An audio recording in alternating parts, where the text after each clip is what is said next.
Okay, good to go. Good afternoon, everyone. Welcome to the 37th edition of Coffee with Ashish. And today we have with us a very special guest, Shoba Mohan from Rare. And before we get into conversation with her, as always, over the last 36 sessions, we've talked about, so many different products in the travel ecosystem. We have spoken to so many travel intermediaries, both in India and abroad. And I think in last few sessions, we have also talked about very niche categories, marketplaces, meta search engines, and a lot of, products around experiences and activities as well. And I think one of the interesting categories around which we have spoken a lot, which is accommodation, alternate accommodation, hotels, homestays. But even within that category, there are a lot of niche play which happens around whether you call heritage properties, whether we talk about experiences led accommodation or properties, whether you talk about ecotourism, rural tourism, or theme based trips in which you get to stay at a certain location which has got a lot of heritage around that specific theme.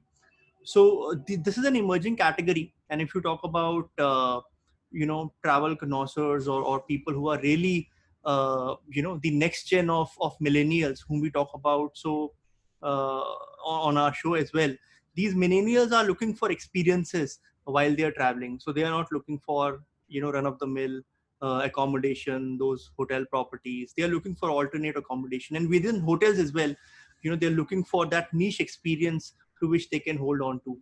And as always, I've got a couple of cartoons to just capture this experience which a lot of us look for. And in fact, these are some of the live properties which I am sharing with you, which exist and where you can stay. So you see on the top left, you got like a actual old aeroplane in which you can actually, it's like doubles up as a tree house in which you can actually stay.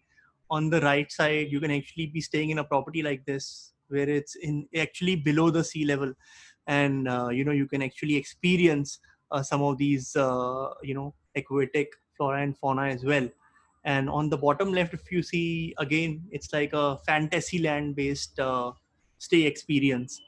And yeah, I mean, these are some of the examples, but the list is endless. And I'm sure when we talk to Shoba, she'll talk about more in terms of how some of these rare or exotic or more around sustainable and ecotourism based properties are available, in which the more discerning traveler can actually stay and experience. Just a bit of background for everybody's awareness. So Rare India is actually an organization which is the collection of some of the finest boutique hotels, palace stays, wildlife. Again, what I've been talking about, niche properties and niche experiences for the more discerning traveler. And these hotels or properties which they work with are also very different from run of the mill, repetitive and regular routes. And they actually are more set in more niche experiences. And actually they also work a lot around the destination to make sure that you actually preserve the innocence of that destination and it's kept in a more virgin manner.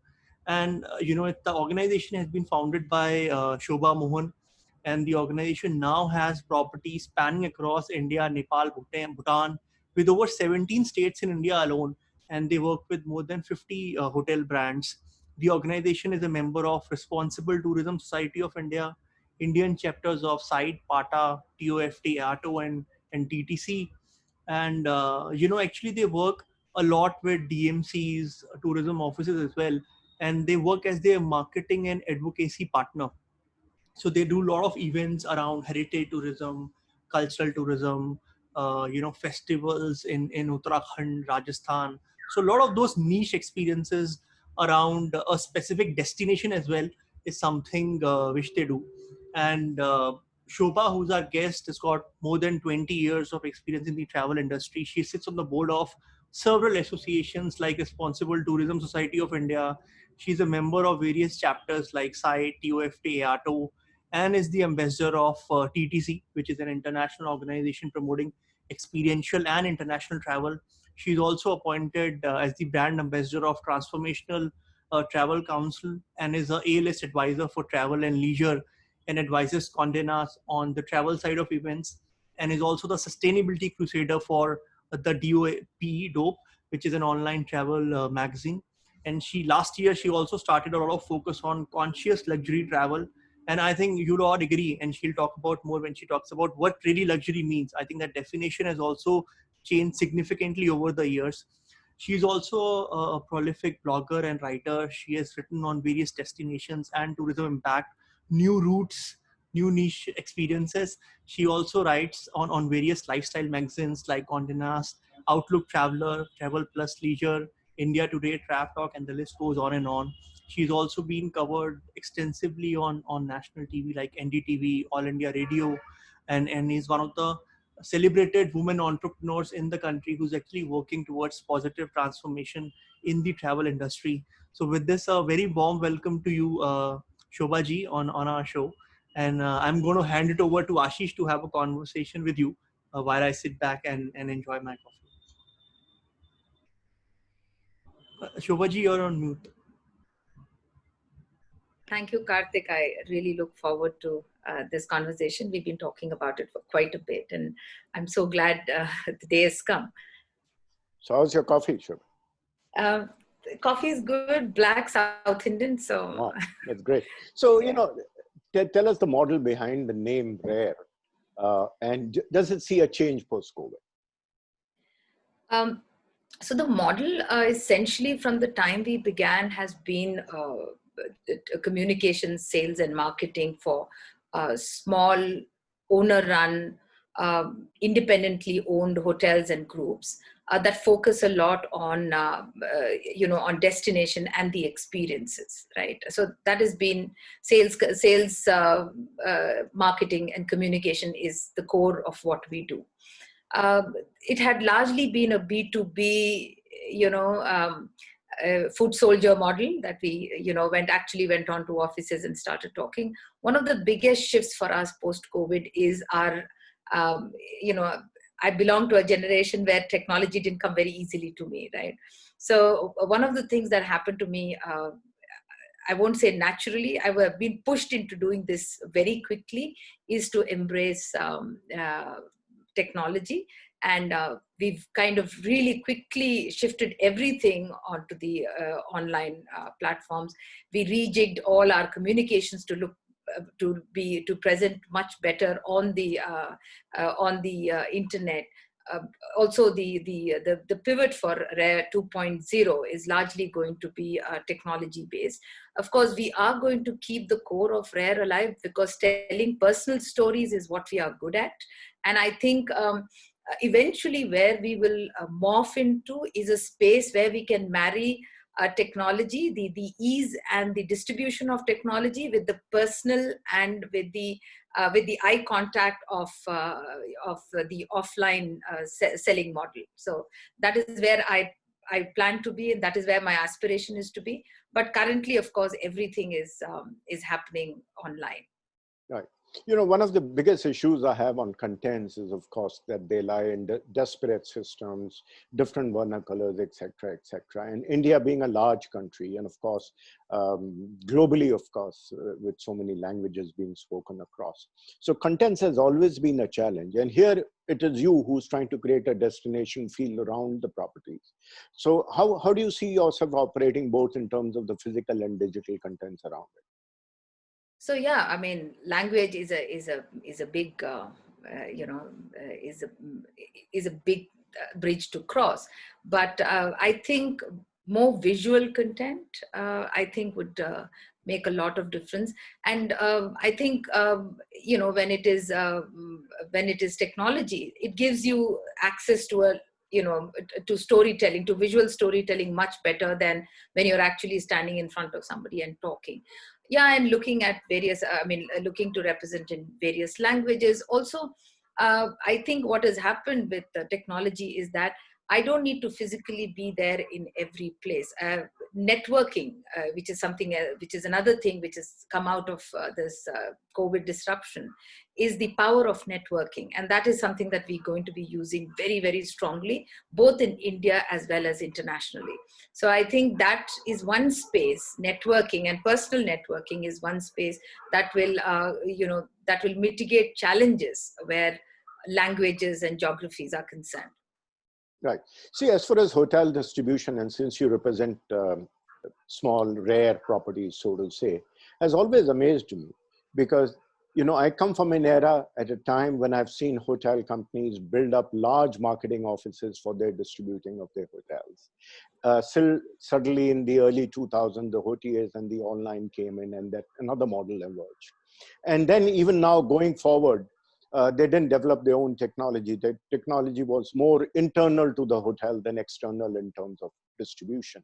And suddenly now you have emerging technology companies who are adding the booking engines to hotel properties and so on. So, so there's a lot happening there, which has, to my mind, hasn't been thought of very systematically and carefully by the hotels themselves over the years.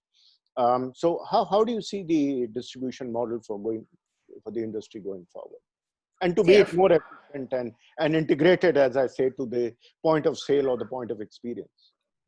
yeah, so see, that technology helps you distribute efficiently is a given. I mean, that there is no two ways about it. Now, how do we keep the storytelling and the individual integrity of a hotel and a destination intact while doing this? One of the biggest challenges that we face with booking.com and with other places is that how does booking.com try and promote a hotel that is essentially not on the tourist map, right? Right. Because if you look at a destination sold through technology, you need to be wanting to go to a particular place for you to go and search for that place and search for hotels in that place. Suppose you didn't know that destination at all. And when Rare started, we were talking about destination which was not on the map, right? So first of all, to bring those places on the map, we used the travel agent network. It was a tour operator network that helped us. Technology didn't help. Even today, 70% of our hotels are not on technology platforms. Yeah. Which is where the opportunity for Rare lies, to try and create technology around places that cannot be easily booked or promoted by your .coms of the .coms that have been operating so far, right? And where the strength of a destination is not the price value that is on the destination. It is the value of the experience of the destination. So that is the challenge, right? It is, I mean, for me personally, the internet is a very, it has no, it doesn't make any distinctions. It is like it sells itself on certain standard parameters. It is unable to show you nuances. Now, and Rare is all about nuances, the nuances of the hotelier's intent, the nuances of the hotelier's concept, the nuances of the hotelier's experience, the nuances of the destination, the nuances of what the hotelier is setting up there, the character of the hotel, the iconic status of the heritage property. These are the nuances, and also how sustainable that they have made the place. What is their community engagement? How is the connection going to be? So these nuances you cannot pick up. I mean, the internet is unable to pick up. Some of them, yes. But in most cases, I don't think internet has been able to pick up an offbeat destination and sell it to its full potential. Right. That, one of the reasons I think is, of course, the data points are not mapped in the entire universe of travel. Like I said, the data rise in disparate systems, each one doing its own, smaller hotels, bigger hotel, points of sales, airlines, rail, and there's a multiple data. But coming back, and since we are talking so much about technology, I'm going to ask you, of course, for your wish list. But before I do that, and if I was to trace the customer journey, let me tell you, it's highly frustrating for me or anyone to book a hotel online and then land up at the hotel and fill the registration form at the front desk again and be asked the same questions, which when I book my airline seat and I can pre-book my boarding card, I can't see the reason why I can't do the same check-in in advance and just the key be handed. That's one point of the story. The second point of the story is there is a complete patheticness now, the hotel loyalty and perception of loyalty. It may be manageable to chain hotels. It may be okay residing between small property. But, across the universe of travel, as I use the word, it is non-existent. So what's your wish list on the technology and the end-to-end customer journey? What would you think would be for the hotel So industry? for the hotel industry, especially for small boutique hotels, see, you have to understand that these are maverick hoteliers, because if they were businessmen, they would be in busy tourist destination. Instead, they went and chose destinations that are off the beaten track, far away from expressways and highways. More often than not, putting in their own money into conservation projects, which I don't think in this lifetime they're ever going to get those monies back, right? So these are the kind of concepts that we are looking at. As a marketing company and as a sales and marketing company for these hotels, one of our key, one of our key factors or one of our key deliveries to these hotels is to make sure that we create visibility for them, right? Now, to create that kind of visibility, we found it easier. I mean, 10 years, a bit 15 years ago, it was easier to know a set of tour operators, go to them, take these hotels to them, and create that relationship between the hotelier and the agent.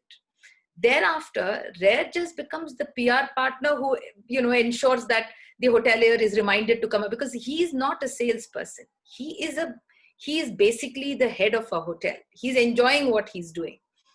Everything that he had to do here to ensure that his relationship was maintained and that his hotel was constantly, the flag of his hotel was constantly, flying high in the minds of hoteliers, was done by us. I mean, whether we went and spoke to them regularly, or we ensured that they were in some print magazines, or we took them into some events or something like that.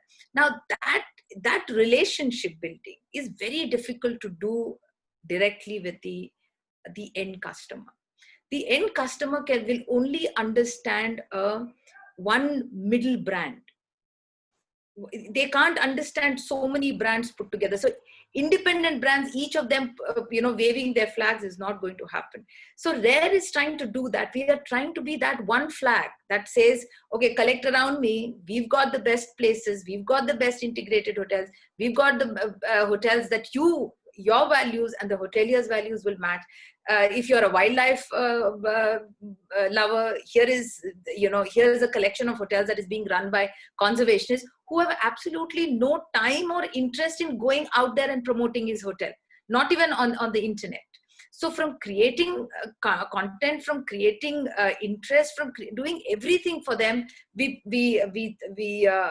took it upon ourselves. So my wish list would be to create that one brand that will stand out and spell all these 10 things that these hotels are. It doesn't matter in which geography they're going to be. See, if you look at, I mean, I don't want to name, if you look at any of these online sites, it is very generic. Make my program. It's a generic thing. But here I'm making it more specific. I'm saying conscious luxury travel, RARE hotel. So we are trying to create one entity there that you can close your eyes, and I'm being telling this, and I still don't have many takers, is to say you need one flag to follow. It's just like we are Indian, right? It says a whole lot of things. And that is, I think, my challenge would be when I'm looking at technology. That is what I'd like to address. I want that one flag. I want that one platform for all the boutique hotels, which have a list of 10 or 15 attributes that we think that will, luxury, experiential, and off the beaten track are a given. I mean, that is what RARE has already established itself, both in the offline community, both in the travel agent community and outside.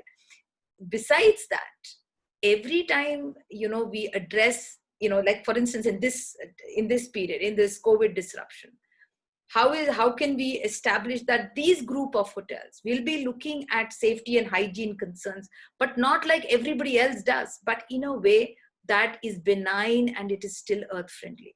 So that is what we are trying to create. And I don't know if it answers your question of saying how can technology, and this is, I think this is where my request or my my aspiration from technology is, it will help me do that. Because as an offline model, we were only able to tap and touch into, probably, a basket full of tour operators. And those tour operators, then they went around and they spoke more about their hotels. But you see, in this movement, in this dissemination of information, a lot of it falls through the gaps. So finally, what reaches the final traveler is not the full picture. And I think that is exactly where technology can help. The full picture can go to the agent. I mean, done right and done intelligently, and somebody who knows technology inside out. This is what technology can do. It can take the very essence of what we are talking about and plug it into the group of hotels, plug it over the group of hotels that we've been marketing. Shobha, when you say that, you're setting yourself a very high standard. And when you say that, and technology being given, if you translate it, it's a pretty simple thing to do, right? What you're trying to set is that I'm going to put a brand perception of RARE hotels. That RARE stands for the following attributes. And these attributes should be uniformly spread across all the hotel properties in some manner or the other. And at the same time, recognizing the local characteristics or experiences as they're available on the ground. At the same time, to the point of sale or the point of experience, it should be in a manner that I should be able to easily plug and play or integrate to any of the sales point. If it has to be onto the online site, so be it. If it's to be, and you know what hotels have been doing, unfortunately, and that's why I said you're setting yourself a very high aspiration. What the hotels haven't looked beyond technology inside the hotels. They've paid scant attention to the point of sale or point of attention. They've said, they've left it to the OTA that we are just giving you a room and a price, rest you do, you spend your money, you do whatever you want to do and integrate it. So, but if you have to build that, and you said you're looking to understand, it's pretty simple. All you have to do, when I say all you have to do, and that's the difficult part, you got to see that all your hotels, they ride on a single operating platform for at least the key data points. So they are mapped together and you're able to pick them up from be a hotel in Simla or be a hotel in Kunur. You should be able to pick up Karthik Sharma, who walks into either of the hotel within the space of 3 days, should be able to map into one single loyalty program or interfacing program. And this, therefore, through various algorithms, is therefore mapped to various technology platforms, booking platforms, experiential platforms. The issue with, and that's why I again use the word aspiration. The issue with you is you're a marketing company. You're making these hotels realize the essence. And that's where lies the difficult part, because somebody's got to invest that money into it. Yes. And if you're going to go with a program to these small hotels and say, look, you guys need to become a partner in this cooperative federal movement, which RARE Hotels is creating, so that that's the future tomorrow, and you ask them for the money, the next thing they say, where's the business coming from? So, I'm not going to ask you for an answer because that's the difficult part. Yeah. But that's it why I said, you set yourself tall aspirations, and I do hope you'll be able to move. And I do hope there'll be many such hotel chains who are doing that, thinking in the same direction, because I strongly believe in that. You want to say something quickly to all I've been articulating? No, what I wanted to say is we already created that value to say, we didn't start from zero. Right, we started from 50 brands. Right. So we have 50 brands who know what we could do for them offline. It is just to encourage and egg them onward to an online platform, which is something we are putting a lot of time and energy on the technology.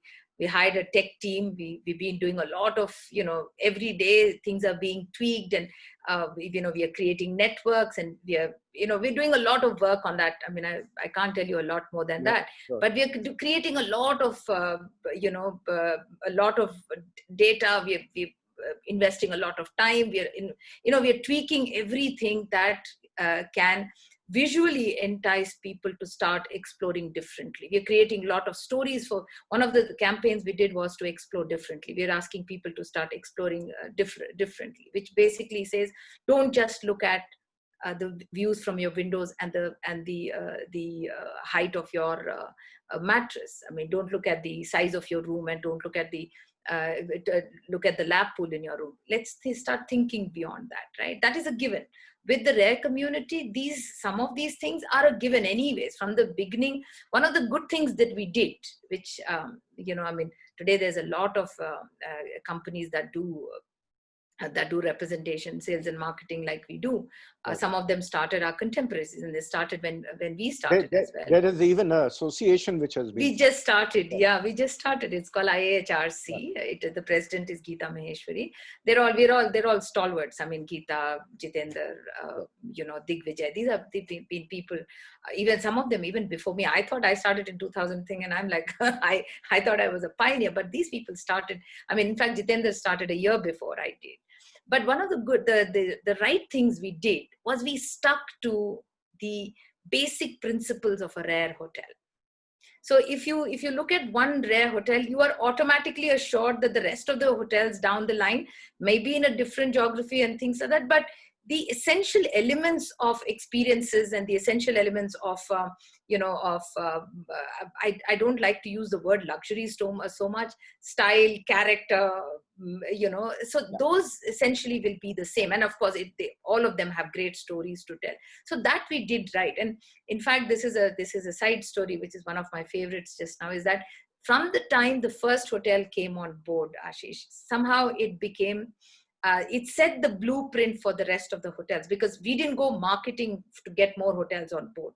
We were only marketing hotels to tour operators. Sure. The hoteliers organically joined in, because once they understood that here's a company that is looking at standalone individual hotels that are off the beaten track.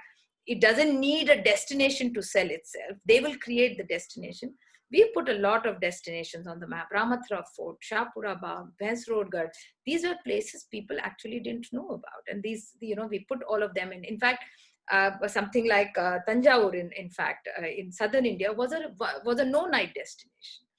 I mean, I can only take credit. I can only take credit for promoting the nuances and the activities that surrounded Swatma, which made Tanjore now a 3-night destination. But the fact of the matter is, you had to bring in the elements of experience around the property, around the destination, to create a destination first. Then everything else came. So that is a comfort. The comfort is that we are known to be people who we didn't take the easy way out, right? The Jaipur came into the list much later. Delhi is coming in now. I mean, we are talking to a hotel in Delhi much later, because ultimately we also want to create circuits, right? We don't want people to look at a non-rare hotel in Delhi and then a rare hotel in Jaipur and ensure that and figure out that these two are not really matching up. But the fact of the matter is, we looked at similar hotels. The blueprint for what a rare hotel should look like was laid out on its own, and it developed organically. It's only now that we put this word conscious luxury travel into place 2 years ago. We kind of brought all of this into center focus, where conservation-based tourism, the community, the impacting the community, heritage elements that went into building or establishing these hotels, the activities that were around it, conservation of nature and wildlife, what they did with their garbage, how they dealt with plastic, all this became a part of the conversation. And very strongly it's become a part of the conversation. So it has to be now translated into a digital. Yes. So that is a given. So all I need to now convince the hotel partners is to say, we are going the way of technology, don't run away from me. So that is my essential. Well, I hope some of them are listening in, but because quickly I want to add here, the reason you and me are having a coffee here together is because I had a look at your website, and I must confess I was thoroughly impressed by some of the properties. Thank you. And I said, I must talk to Shoba. And that's so how we are sitting across each other. Thank but you. Having said that, do you see India as an internet bookable destination? Because to me, India is not an internet bookable. And if you just do a little research, very quick question, the growth of inbound tourism in most of the destinations, forget that India is a long haul destination, forget about the characteristic India, the kind of people it gets. But the growth of inbound has really come in because internet bookability has increased in those destinations.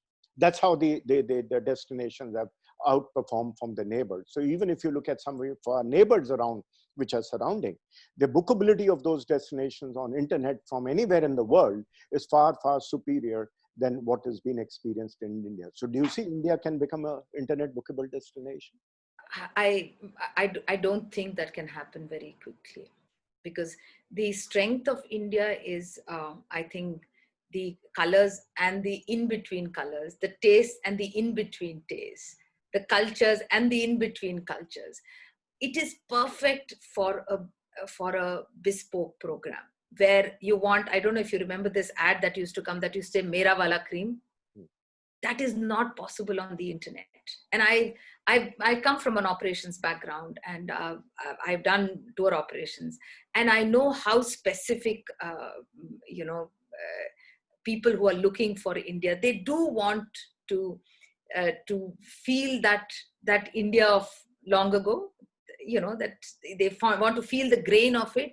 But at the same time, a good tour operator and a good program developer or a good curator will be able to show people the current India, which has also got the strong women, which has also got crusaders, which has also got people who are, who are very tech savvy, who can hold a conversation about politics, climate change, conservation, anything on the earth. Now that nuance cannot be done on internet, and you cannot just click and you can't click, tick, and book. I mean, it just doesn't. It doesn't work. I don't think that will work that easily, especially not in the experiential business. And for a long time, I think, because also, like you said, most of these offbeat places and hoteliers, they are not. I mean, they're focused on developing their experience. Not everybody is tech savvy. They're not able to put their stories on board and things like that. So a tour operator, I think, is very crucial for the curating experience. And I think that is going to be like this for a very long time. And I think now with this whole COVID disruption, it just it emphasizes the fact a lot more than it did before. It is very important for you to say that, I'm traveling with this and he knows exactly what I want. And I think that element will remain. And I don't think internet bookability for India is either aspired for, or I think it is going to happen in a hurry. Yeah. But just to conclude, Shoba, I for one would have not suggested taking the tour operator out of the picture. I'm only expecting the tour operator to become dynamically faster, smarter, more efficient in terms of dynamically packaging the products, just as you and I are talking. So while we are talking, he'll be able to package it dynamically and be offered to you on a call, just as it is. And this is what I meant. So therefore, the choice of black or white, either it's a human being doing it or internet doing it, is not the option. I'm talking about the gray.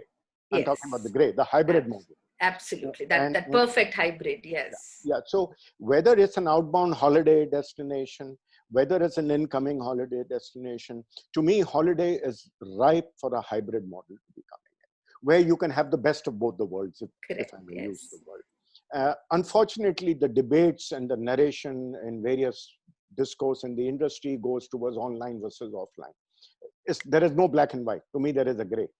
Absolutely. And I think the sooner we discover that gray, the faster and the better will be. But having said that, lastly, to conclude, before I pass you back to Karthik, who might have a concluding thing, I've had another guest, and I'm sure a great friend of yours, he's certainly a great friend of mine, Mandeep Soin, talk at length about sustainable tourism, etc. What does it mean to you?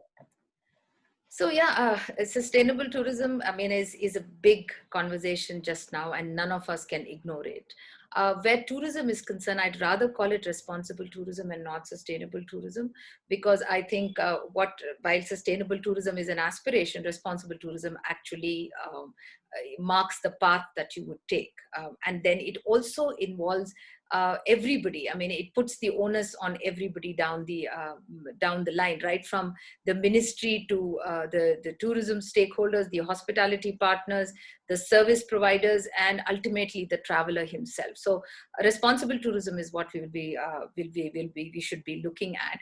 And the primary the primary focus of a responsible tourism project or a company that is looking at infusing their operations with the responsible tourism and elements of sustainability is the way they start looking at their tourism and hospitality project. It has to move from this is just business only. We make this product, we earn this money, to the fact that a great tourism product will ensure that the pristine quality of a destination is upheld. It has to create value for the destination. The integrity of the destination will have to be rich and as it was. I mean, ruining the destination, kind of completely works against it. The second is, who is the final beneficiary of a tourism or a hospitality project? In my opinion, it has to be, in the opinion of a responsible tourism a practitioner, it is always the destination and the community. Inconveniencing the local community, impinging on their resources, and creating a tourism experience for yourself, and leaving behind piles of garbage, impinging on their water sources, impinging on their electricity availability and things like that. That cannot be the primary outcome of a tourism or a hospitality project. That, in a sense, is the first and foremost thing. Once you do that, everything else kind of falls into place. If you start thinking about community and the destination, you will not create waste. You will not create garbage. You will not waste water. You will be culture. You will be open to the local cultures. You will be open to the local resources. You will be open to what is available locally than demanding what you want as a tour operator. The destination is not there for you. You are there for the destination. That is one very, very important difference when we are trying to encourage people to start exploring differently. Right. So with that, I'll pass you on to Karthik, but with a word for the government. I've been a great believer that all this should come as part of government CSR's activity. When you contribute 2% to the CSR, Swachh Bharat, be it Beti Bachao, be it, I'm not against them, but I'm also saying Monuments Bachao or Save this Tourism, put that money into cleaning up the product. Absolutely. But over to Karthik. Thank you so much, Ashish. Thanks. Lovely hearing to you, Shoba. And I just have one small follow-on question to the last sort of set of statements you made around sustainability and responsible tourism. How do you handle the whole ethical quandary of, setting up a destination which was not available to a large set of population, creating a community around it, while keeping in mind the factors around sustainability and responsible tourism? But that beyond a point, when a destination becomes popular, you can do as much possible, right? Because then it's a purely demand supply game. Large organized operators would also start looking at that destination seriously. It will become more and more commoditized, and it may not remain that sort of conserved heritage sort of a destination which you begin with. So how do you handle that? Because the more you do in terms of promoting that destination, more people will follow in, and then it will go towards that, standard list of commodity products over time, not to mention the damage it creates on the ecosystem. And it's beyond your control. You cannot advocate beyond a point that, everybody manage sustainable practices, garbage disposal, because when the demand supply kicks in, those maverick entrepreneurs, it will not be limited to those maverick entrepreneurs. Hardcore businessmen would also look at that destination seriously. So how do you handle it ethically? So as long as a destination, I mean, this is something, I mean, we are talking about it even today morning on RTSOI. One of the things where a destination begins, it's a destination hotel, right? The problem comes when more and more people start to, come there. And as a community, as Indians, we are very poor at self-regulation. It's one of our imminent attributes. I guess we're very bad at self-regulation. That is where the government kicks in. I was looking at the Costa Rica model today. It encourages, it enforces, it encourages, it enforces and puts the onus on the tour operators and the Mm. hospitality owners to regulate and run their programs, and they run their hospitality and tourism projects in a certain fashion. So it is an attitude that it starts from the top and goes right to the bottom. Imagine an ecosystem where the government is assured, I mean, the government is very clear about what it wants. Mm. It has created, I mean, let's not talk about the entire India. Let's take about a small national park, right? Right. What we've done with our national park, we've said this is the premium gate. So Mm. what it has done to people is, without opening other gates, we say this is the premium gate. So everybody who sees that there is a lot of demand for this national park, they crowd around that gate. So that particular gate becomes the most important gate, and everybody wants to stand, every traveler wants to stand at that gate, and every hotelier wants to build at that gate. Now, if as a principle, the government says we have opened 5 gates into this national park, without creating any distinctions, and says every gate is allowed only so many. There is no carrying capacity regulation. We don't have that. So somebody thinks, oh, it's this park is looking good and everybody can drive there, and they'll just go ahead and build it. Self-regulation is something that then even corporate companies have to start. It has to, I don't know, as a policy, as a policy decision, uh, ministries, the tourism ministry, and and hospitality companies have to put it into their thing. They have to measure, is that place ready to take any more people? Can it even withstand a hotel of 60 rooms? Do you give that advocacy inputs to policy makers in any Yeah, way? whenever I'm asked to, I mean, not that anybody's asking me, but if I have a chance, I do tell them. I said, why do you need so many hotels? I mean, for the longest time, we've been crying that there's not enough tourism that goes to wildlife lodges. But take a look at the national parks. Every second, every season, we have 1 or 2 new people coming up. I know why. There's so many other parks lying, and we are not even developed. And I know hoteliers who started off on new parks, created a completely new idea for wildlife tourism. For Satpura is a great model. And the Right. minute they saw people coming in and things like that, they quietly left from there. So, but even that's also not a good thing. So the policy has to come, which is why responsible tourism, it has to start at the top, continue downwards, and then the travelers have to be, and finally the traveler has to be, constantly talked to about why and how he will choose a hotel when he wants to go and stay, and he wants to be. See, it's just not you and me talking about sustainability. Schools are talking about sustainability. I'm sure parents, none of the parents are unaware of the fact that this is what we are doing to the to people and the earth around. So I think it's a matter of time. And uh, the associations like Responsible Tourism Society of India, TOFT, is doing a great job. All of us together as advocacy programs, talking to people, putting out positive stories out there, I think we can make a change. And I've seen a lot of change in the time I have. I mean, from a time when we didn't have too much in the domestic travel to what is going on in domestic tourism just now. I'm invited to talk with many tourism and travel networks in these days after COVID. And I'm amazed, and I'm actually quite satisfied to see that so many people are interested to start looking at India, but also look at destination, not from the usual, how many rooms, how many pools, what is this, and from there onwards to see how they can transform themselves, how they can be participative, what is it that their children can learn. So these are a part of conversations that are happening, and this is what we do, right? Yesterday was Elephant Day. We ran an entire day of elephant stories, simply to nudge people to start looking differently at India. I mean, at the destination itself. No, absolutely. And I think since you mentioned education, I can tell you that sustainability and green skills have been embedded into skill subjects in the curriculum in the schools itself. So I'm sure the next gen is probably going to be more Yeah, responsible. absolutely. And not only schools, Karthik, I come from a small town. I grew up in the South. Ideas like thrift, not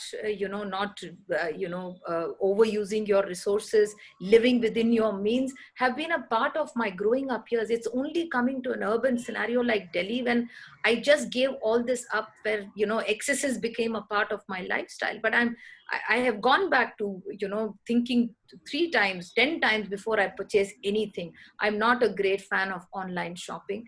The only thing that I do, which is not good, is travel. And I think even that I will curtail, which is why having associate offices and working with people who can take and creating networks for people to disseminate this information will work towards that end.